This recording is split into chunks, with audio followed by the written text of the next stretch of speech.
নবনির্বাচিত বিধায়কদের শপথ নিয়ে রাজভবন বিধানসভা সংঘাত আরও তুঙ্গে।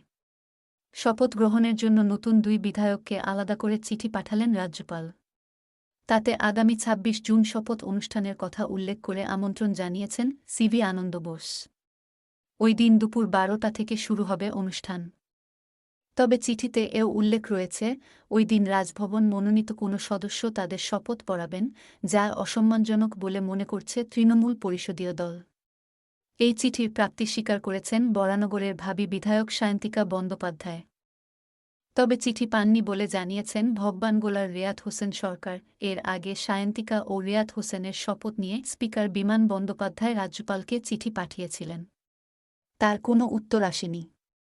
শনিবার রাজ্যপালের তরফে আলাদা চিঠি পাঠানো হয়েছে দুই ভাবী বিধায়ককে। বরানগরের সায়ন্তিকা বন্দ্যোপাধ্যায় চিঠি পেয়েই যোগাযোগ করেন পরিষদীয় মন্ত্রী শোভনদেব চট্টোপাধ্যায়ের সঙ্গে। কেন হঠাৎ আলাদা করে বিধায়কদের চিঠি, তা নিয়ে প্রশ্ন উঠেছে। এছাড়া চিঠির বয়ানেও আপত্তি তুলেছে পরিষদীয় দল। পরিষদীয় মন্ত্রী শোভনদেব চট্টোপাধ্যায়ের বক্তব্য, চিঠিতে লেখা রয়েছে, রাজ্যপাল নন, রাজভবন মনোনীত কেউ নবনির্বাচিত বিধায়কদের শপথ পড়াবেন। এটাকে আমরা অসম্মানজনক বলে মনে করছি। এটা রীতি নয়। আর তাছাড়া শপথ নিয়ে স্পিকারের চিঠির কোনো উত্তর না দিয়ে রাজ্যপাল নিজে বিধায়কদের চিঠি লিখলেন কেন?